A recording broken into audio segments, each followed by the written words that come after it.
On today's Wall Street Wildlife, we talk about the 6 skills of stock picking, the inexorable rise of renewables, and we're also going to touch on inflation and capitalism. Today is Monday, the 26th of August. Badger, you went mucking about, as is your way. You could not sit still, so you got yourself to a castle. Rumor has it. Did we definitely need to open our intro with like some wild adventure you've had, maybe next week. But yes, let me set a new bar for you. If you've seen the movie Saltburn, I spent Friday in my underwear running around a castle with a couple of buddies, singing "Murder on the Dance Floor" at the top of our voices from the battlements at my buddy's castle, just out on the outskirts of Edinburgh. We went up for the Edinburgh Festival as we do every August. Superb fun. Right, there's a phrase you rarely hear. Running around in my buddy's castle. And dear listeners, for what it's worth, Luke is literally was literally running around the castle, and I will confess that this is the main difference between Luke and myself. He runs around castles over the weekend, and my highlight is getting a haircut. So uh, this is what you Beautiful. get when you retire early via your investing prowess versus You still get need. Yeah. no one would know. You never get that hat off. You've got some succession of hats. I'm not convinced you actually have any. Like, do you open it? It's just like a brain pan open with the air breathing in, like bearish thoughts about the world touching straight into the cranium. It's a jungle in there. Yeah. Okay, so you're back from the castle. You survived. You listened to music. Let's talk investing. Before we get to our docket, I re-listened to episode 41 and your very persuasive arguments about Coherus Biosciences, and I bought me some options. I've got a synthetic long. I've jumped on board, Krzysztof. Have I made a mistake?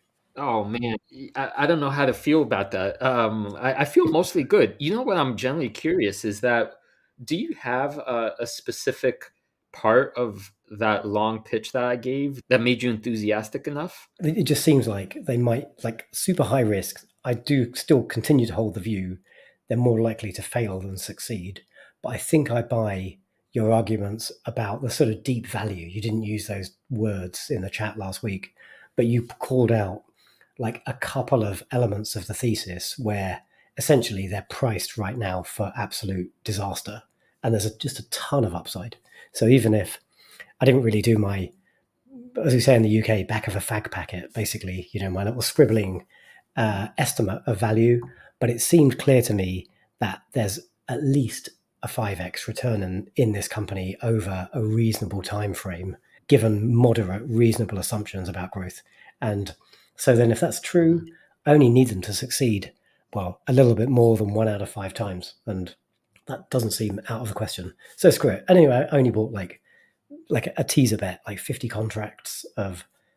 In fact, it's my birthday as Mhm. well. So I noted that that the January 2026 calls, so that falls pretty much on my birthday within a couple of days. So I thought I'd bring some Luke Badger birthday magic to your own investment thesis, and let's see if we can go to the moon together.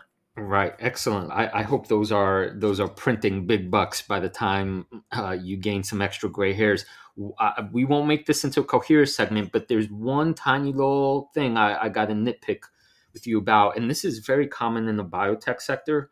You said the likelihood of failure is still high. Yep. I disagree, and here's why. This is Sure. what it's a nuanced take. Even though the company is tiny, or rather, because the company is tiny, that is the way in which you could be right, because all tiny companies just blow in the wind more. However, most biotechs that fail as investments are pre-revenue. They fail because they have a great idea and they just never make it. They run out of money, blah blah blah. Coherus is revenue generating already. They passed the hard stuff. So now it's a question of how quickly they grow. That puts them much more in the category of any other business that it's just a question of how much, how soon, and valuation. And as you said, because the valuation is basically counting nothing, the fact that they're growing revenues, I don't think the phrase likely to fail is accurate in this case. It's just how good of an investment will it be in terms of returns. That's Sure. all. To a badger's conservative badgery eye, it looks highly risky and highly speculative. But sure, I'm on board anyway. And Okay. look, All right. I set I my own, feel you. I set my own expectations. If I go into an investment like this, as I have done in the past with other companies, and I'm going into it saying, like, actually, I expect this to blow up, right, and go to zero. Anything that doesn't involve going to zero is a win, right? So, I'm managing my own expectations from the start. Well, that's the secret to life too, isn't it? Yeah, You yeah. know, as I always say, if it wasn't for disappointment, I wouldn't have any appointment. Well, this might be a nice segue to our actual first docketed conversation, which is the 6 skills of stock picking. And we have plagiarized these entirely from the excellent Ian Cassell on X and various other platforms. And Ian is a leading light in micro cap club. I think for decades now, he's been identifying the tiniest of tiny, speculative, interesting micro cap companies and identifying great opportunities to make bets a little bit like the Coherus bet we're just talking about. And Ian did quite an interesting presentation that I saw that he's published for free on his X. We'll drop a link to it, actually. It's worth a watch. And it was quite an unusual video. Like the first 3/4 of it was all about martial arts and the gentlemanly art of combat. But he does then pivot into what he sees as being the 6 skills of investing. And I think it's worth dipping into these and picking out a few comments for our listeners because there's some good stuff in here. Yes, you know what was inspiring about that is that the guy talking about the martial arts guy is the world's best jiu-jitsu coach Yeah, who I've seen here in Central Market with he walks around with a fanny pack. But the guy is absolutely dead serious. I mean, he's sort of like he's a New Zealander with this like when he talks, it's like a pre-made lecture. He's very analytical. He used to be a philosophy. He was a graduate student in philosophy, and switched his talents over to the martial arts. What was inspiring to me is that when you're talking about something that has so many moving pieces and so much complexity, it's amazing the difference between the people that take their art seriously and treat it as like a life's mission to get better, and then everybody else. And he right. talks about that, right? The difference between, jiu-jitsu hobbyists and world-class athletes. And I think you could take the same approach to investing Yeah. and ask yourself, what would it take for me to become world-class? And he identified these 6 skills. Yeah, absolutely. I think that's a key part of the analogy as well. Like you can be a successful investor without any of these skills really, but that's by like passive index tracking, dollar cost averaging, keeping it real simple. If you want to be like Ian investing in micro cap companies, or like Krzysztof and myself and many other individual investors investing in small to medium to large to mega cap companies, well, you need some skills which you can practice and develop, and you need to employ those regularly, like build your experience, earn your knocks and earn your bruises, and then you too could be running around your own castle perhaps one day in 20 or 30 years time. Should we go through the 6 skills? Let's do it. Let's do it. So and I think the first one is something you're very good at, which is identifying actionable ideas. And Ian essentially breaks this down as finding ideas before others by knowing what to look for, using lots of different methods for generating ideas, like screeners, doing research, networking, just observing the world, and that crucially, I think you could be a great at this skill. You could be great at identifying actionable ideas, but you could still be a terrible investor. This is really just like the starting point to find value, perhaps where others have overlooked it. And yeah, you've done that a couple of times with some really interesting stocks that you were probably one of the first people on X to start talking about in any meaningful sort of way. Where do you get your ideas? Yeah, well, I'll tell you this. This part of investing is what makes it a lifelong journey for me. And I've said Hmm, this many times. I feel like as long as I'm learning something, I'm interested. And you can't be a good investor if you're not learning about how the world works.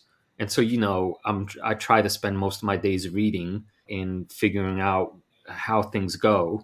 And this feeds my natural curiosity. And I would say, I mean, I think the guys mentioned it in the talk, right? Good investors are naturally curious in all kinds of ways, not just generating ideas, but continuing to learn and, working with their biases and stuff. Your question was, how do I find ideas? I think I sort of answered that by when you read a bunch and you try to stay open about the world, new ideas just flow in. But also, and this is big, uh, I try to curate the people that I trust, and I listen more. My ears just always, they whine a bit anytime. For example, you say something about a company that is on your radar, that certainly gets to the top of my to investigate pile much more quickly than anybody else. Why? Because we have a long-standing relationship. I trust you. You're a professional. You know what you're talking about, and the idea may or may not work out. But the fact that you have your eyes on it is counts for a tremendous amount. And I think this is the value of, in a way, our podcast, right? Yeah, definitely. Podcasts are definitely one source I use. I read. I can read. You might be surprised to know I can read words, but I also write them sometimes. But I mostly absorb the knowledge through talking to people and watching YouTube and listening to podcasts. And I suppose I get my ideas from doing that, like observing the world and trying to figure out, for me, because I'm always trying to look like 10, 20 years ahead. So I'm trying to figure out, like, what are the questions that are just challenging for the world? What are the problems we have? And then just trying to figure out who's got probably the best solution to that, or the germ of the best solution. And that's kind of broadly where I get my ideas from. When we talk about the climate a bit later in today's episode, like I did that, I think, really well, found an interesting company, and it turned out to be a shit investment. But anyway, we'll loop back to that later. I'll bellyache maybe about this maybe a little later during one of the alternate categories, but I will say that had I stayed invested in all the companies I had found early, I would have had 7 castles. Yeah, that's right. That's right. Well, anyway, Ian then goes on to say, I believe he has it as his second skill is valuation. So once you've identified one of these actionable ideas, you need to work out, like, is it fairly valued? Maybe we could also link it back to the Coherus conversation just a few minutes ago. Like potentially high risk, but potentially there's deep value there if the thesis plays out in the right way. We could argue about how speculative or how risky it is, but it's certainly riskier than like an Apple or a Google. It doesn't necessarily mean it's a bad investment. It just means that you want to have it at such a material discount to the value it could be at if the thesis plays out to your reasonable to optimistic expectations, that you make a shit ton of cash and that compensates you for the risk that you took. Because maybe you have to make 3 or 4 of those bets for one of them to pay off. And hopefully that one covers the losses on the others to some massive extent. This is, I think, the trickiest one out of all of them. You need math to some extent. You're trying to predict the future of the business. There's sayings that the great businesses are usually very expensive. So sometimes trimming based on valuation reasons backfires, or looking for good valuations backfires because those are known as value traps. I suppose I'm just sort of thinking this on the fly a little bit. I'm really not a fan of analysts or services that set price targets that say, oh, this is we think this is fairly valued at $100. It's currently valued at, say, $50. So strong buy, go buy it. And when you hit your price target of $100, they will probably tell you to sell it or trim it or underweight it then. But that stuff doesn't really make a lot of sense to me. And I think you see a lot of folk out there putting a ton of sweat and effort into building like discounted cash flow models where they're looking at all the different goods and services and the cost base of the company and building these really phenomenally complex models. And I think you build a wood which stops you seeing the trees to some extent. Like you make what could be quite not simple, but you could take more of perhaps a decision that's better made as more of an intuitive decision once you've got the experience, and you turn it into like a math puzzle, which gives you potentially an answer that feels so precise you have too much confidence then in the outcome, and then perhaps you end up making a bad investing decision by either saying, oh, it's too expensive, therefore I won't buy it, and it might have actually still been a great investment to make, Or the other side, you say it's so undervalued, I'm going to massively overweight into it, and maybe that wasn't the right thing to do given the risk level. I think I disagree with you to some extent and agree with a bunch of other stuff. I agree that the precision aspect in a lot of models leads people astray because the moment one of those assumptions is off by a little bit, the whole thing's out the window, right? So keep it simple, stupid usually works better than the obverse. I think what I disagree with a little bit, or maybe a lot, though, as I think about saying this, I realize it's all dependent on the specific nature of the company, that there is no general statement like this. So that's a big caveat. But one ought to have, if not a precise target in mind that you become dogmatic about, some sense of the assets are worth this much, the revenue is worth this much, and we could predict that relatively conservatively, and the call it market cap or valuation is way below or is priced way higher, and therefore there's either a lot of margin of safety or little margin of safety based on those assumptions. So to have some sense, ballparkish if you will, of what that gap is, I think is this goes back to old school investors like Benjamin Graham and margin of safety stuff and like a lot of calculating. So I agree ultimately that don't get here's how I would say this: don't get so caught up that your math is correct that you become dogmatic, but don't not have some idea about a gap.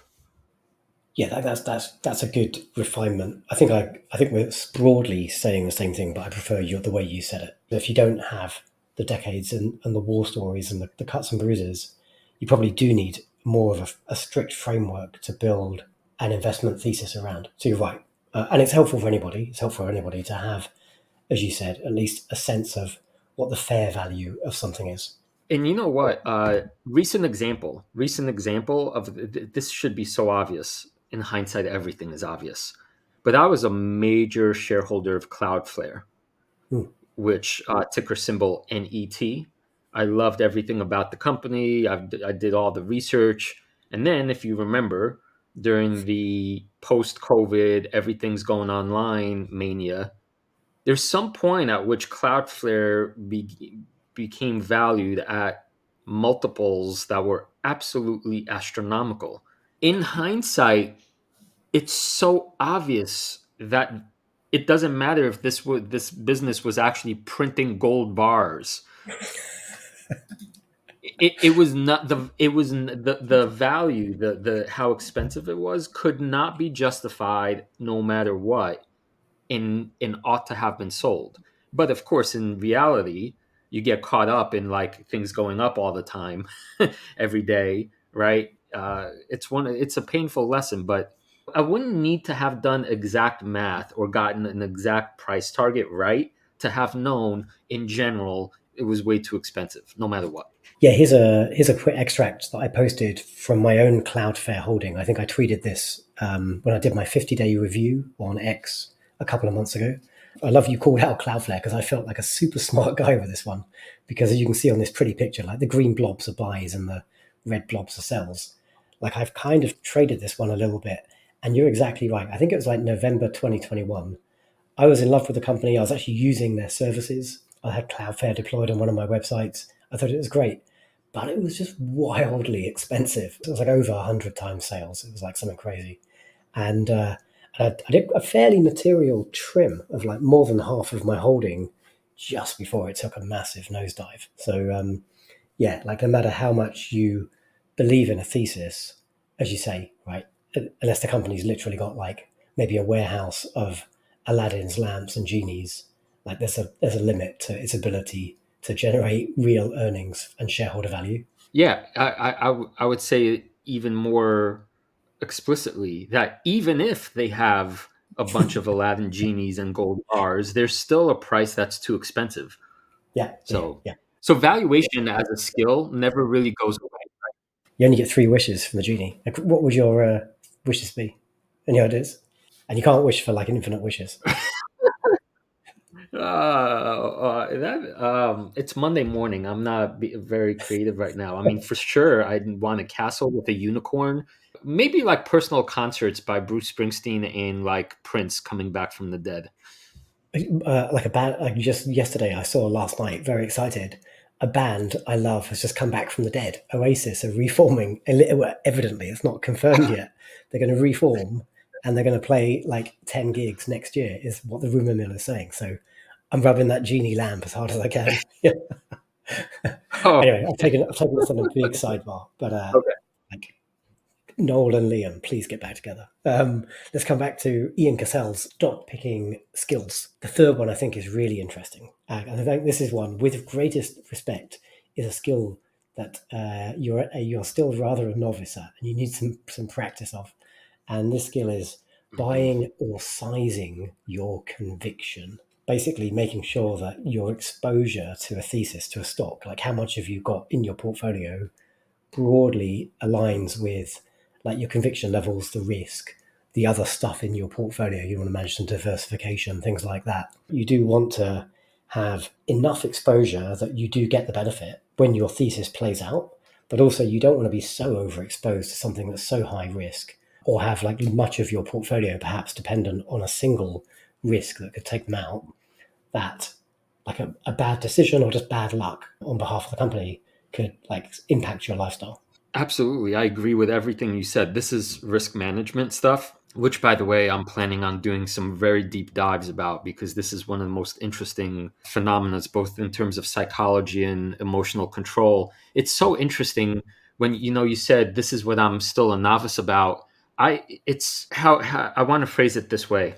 There were years in which I was not a novice in this category, and then something, so it's almost like it's not that I don't know the principles, right? I Right. think the pitfall is more like it has more to do with that psychological component where things got fuzzy because of the amount of research I did.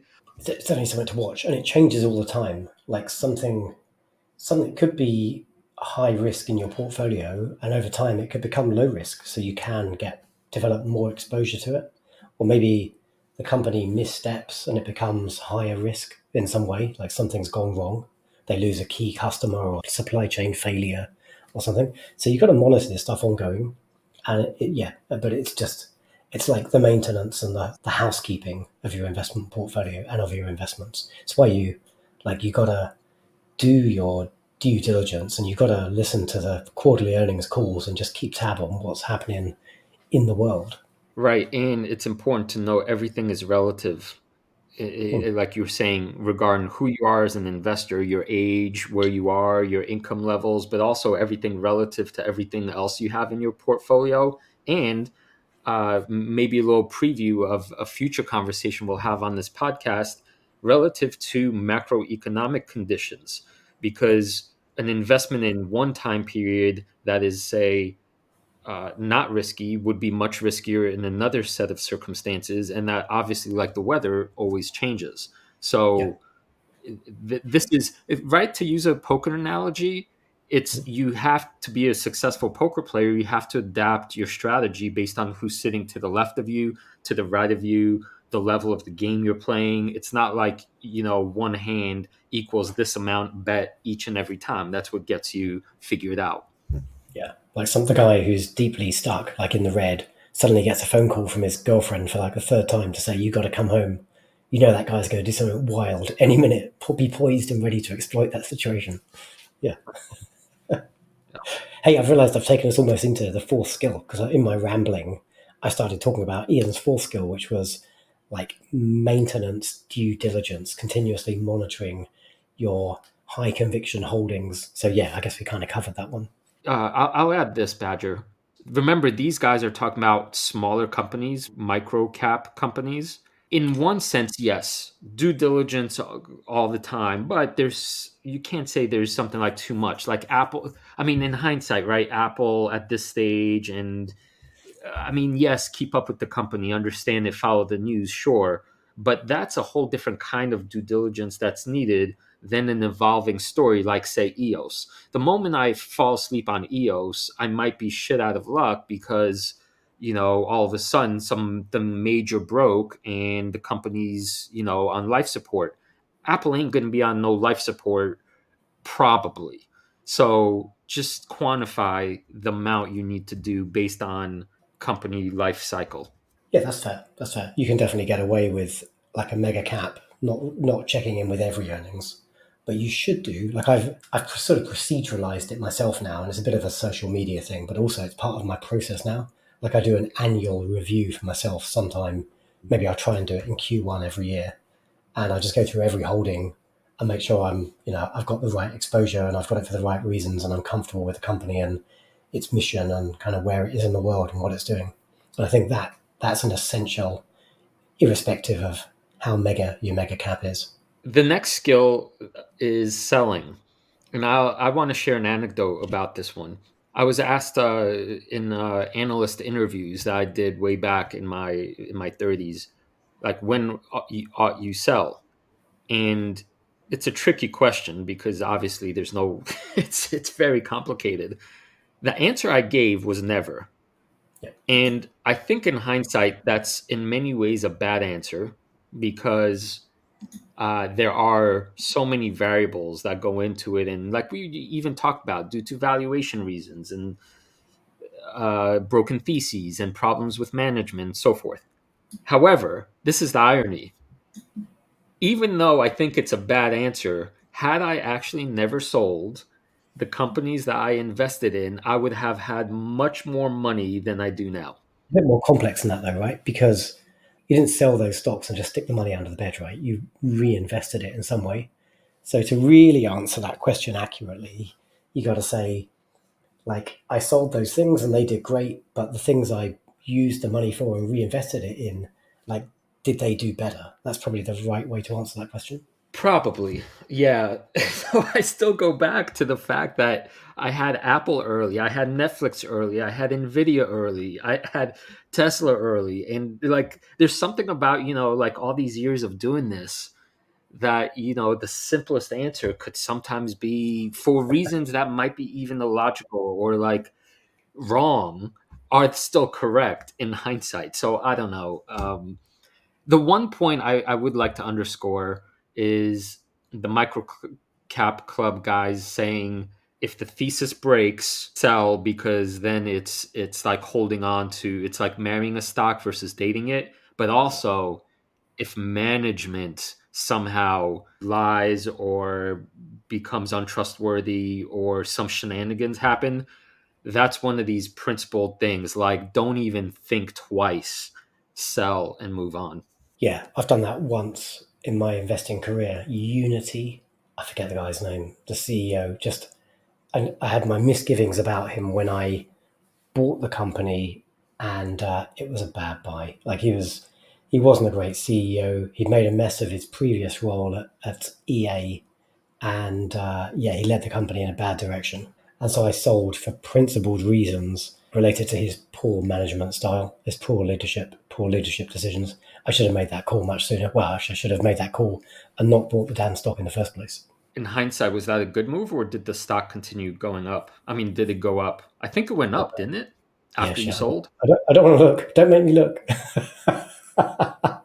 Don't make me look at it. Okay. It probably went up. But Yeah, I feel happier wherever the money went. I feel happier about it being supporting the good. mission of a much better company than Unity. That's for sure. Ian's sixth skill, which is quite an interesting one. It's maybe a bigger, broader one. Survival. Have a mindset of continuous improvement and risk management to endure in the stock market in the long term. I forget exactly the words he used. My buddy Albert had like a really good saying around this. I might have to go and badger him to remind me of the exact terminology. But essentially, like you want to stay in the game. Well, I suppose we can use a poker analogy, right? In a say a poker tournament, but in a cash game, you blow yourself up, you just get some more money out of your wallet, and you buy back in. In a tournament, you chip in a chair. That's the saying, right? You got to stay in the game because if you're in the game, you've got like the ability to win the poker tournament still. And to some extent, investing is the same. Like if you blow yourself up and set yourself back decades, then you just haven't got the capital to deploy when you have like a good opportunity come along. I loved when they talked about as you get older, you naturally become more risk averse. Hmm. But risk averse, sure, it could be appropriate, but that's not really what we're talking about. Here, we're talking about becoming better and better investors. And that means needing to recognize that you've become more risk averse than the data suggest, and you ought to, like a beast in the jungle, continue sharpening your claws without getting complacent. And if you do that, then ironically or counterintuitively, right, you sharpen your claws, that actually might also reduce your risk in unexpected ways. So I just love this set of skills, because as John Donaher was talking about, it's like something you could develop, you could continue to work on, you could identify. It's like a way to live better, really. Yeah, they're good. I think there's lots of ways to articulate the skills of an investor, and we did our own version with the 10 laws of the investing jungle that you can find at wallstreetwildlife.com. But they all kind of circle around the same principles, really. And I do like the way Ian's put this together. I just had also the thought, and I hope this is encouraging for other folks. I started investing when I was 17, so it's now year whatever 20. Geez, if I do the math, 28, is that right? 45, right? So 28 years. My God. And yet, having made all the mistakes, I'm still, as Badger loves to point out, a novice in many areas, or have had severe setbacks in many areas. So, what's preventing me from saying the next 20 years I'll continue to try to get better and continue to identify the weak points, so that by the time I'm 65, it's a continuing journey. Don't stop just because you have some arbitrary accomplishments under your cap.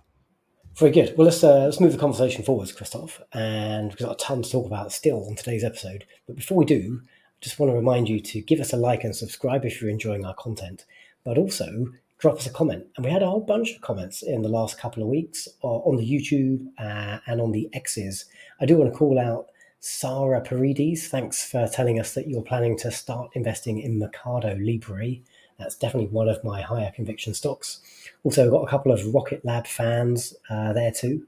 Oh, got a good comment on your Coherus discussion last week, Krzysztof.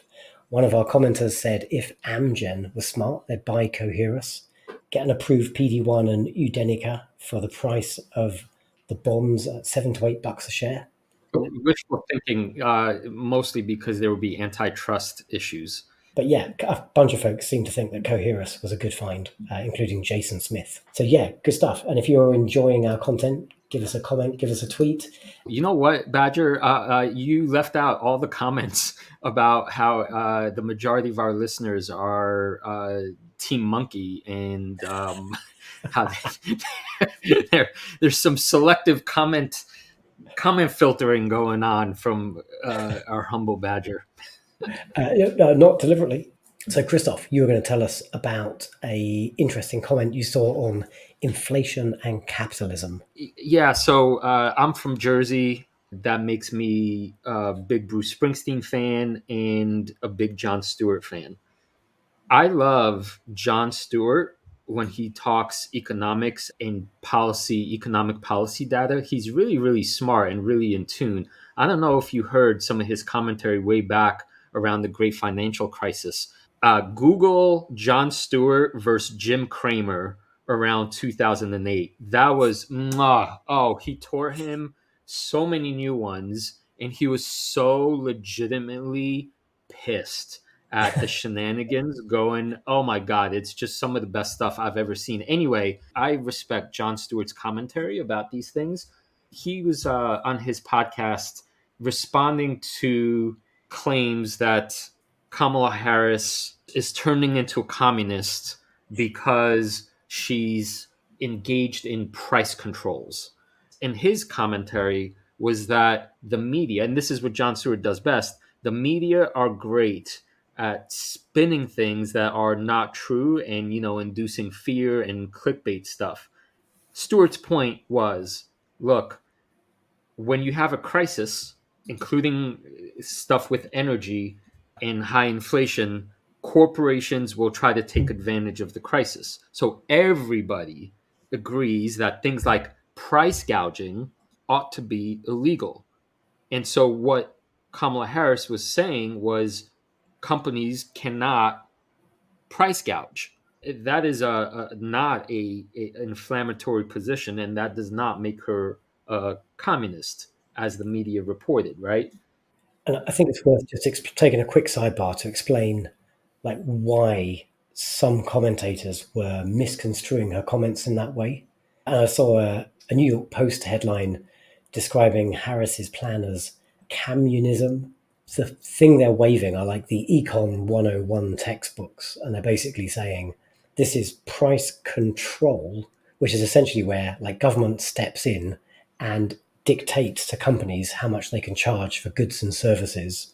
Like we have seen many, many times in history, this just doesn't work. Like you're better off letting the market, the free market, figure it out. If a company's charging too much for its products, like a competitor will dive in and steal those margins and undercut them, and people just won't buy stuff. You're better off designing thoughtful incentives, not just telling companies what they can charge. Dive back over to you what it was that Kamala Harris was actually proposing. Right. So she was actually proposing not controlling prices in this evil, nefarious communist way, but anti gouging laws, which, as John Stewart points out, quote, every state, including Texas, has anti gouging laws. And being from Texas, the land of the free, and where you get to do whatever you want and nobody can say otherwise, the fact that even Texas has these kinds of laws is basically all the proof you need that this is a bipartisan issue. It's logical, it makes sense. So really the bad guy here is the way that media is spinning what's really a non-issue that everybody agrees on into some political issue that is divisive.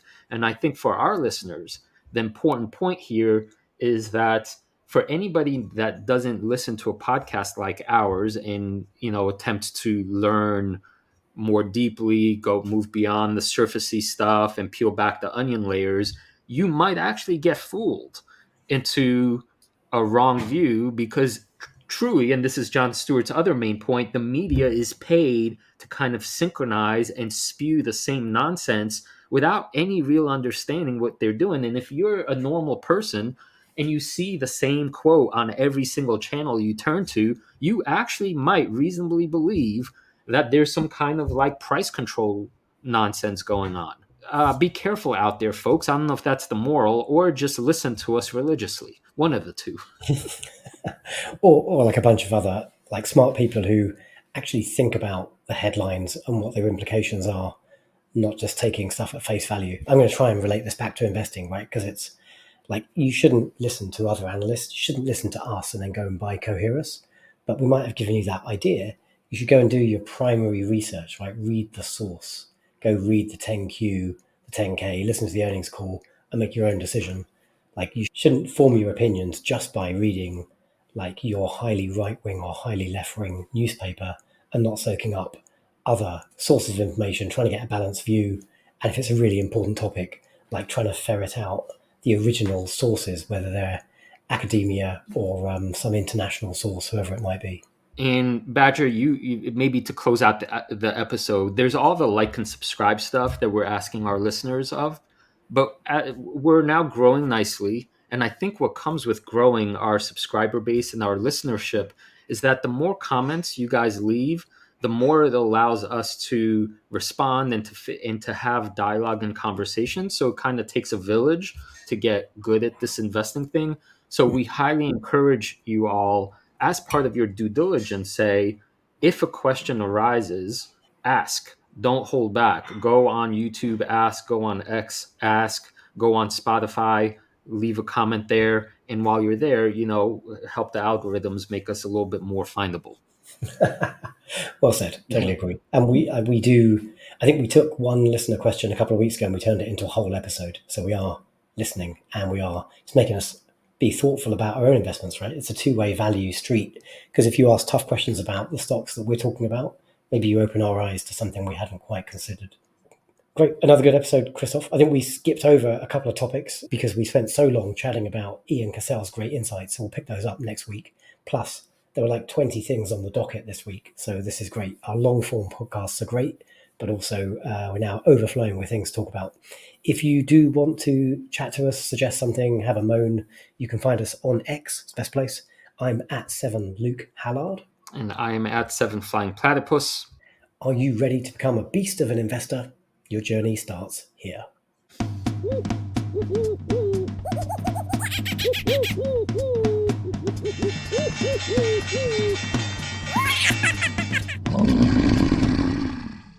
A reminder that the people on this program may hold positions in the companies that are mentioned. Buying and selling stock carries financial risk, which could include loss of capital. The views in this program should not be taken as personalized advice. Before acting on any of the information provided, listeners are encouraged to consult a financial or tax professional.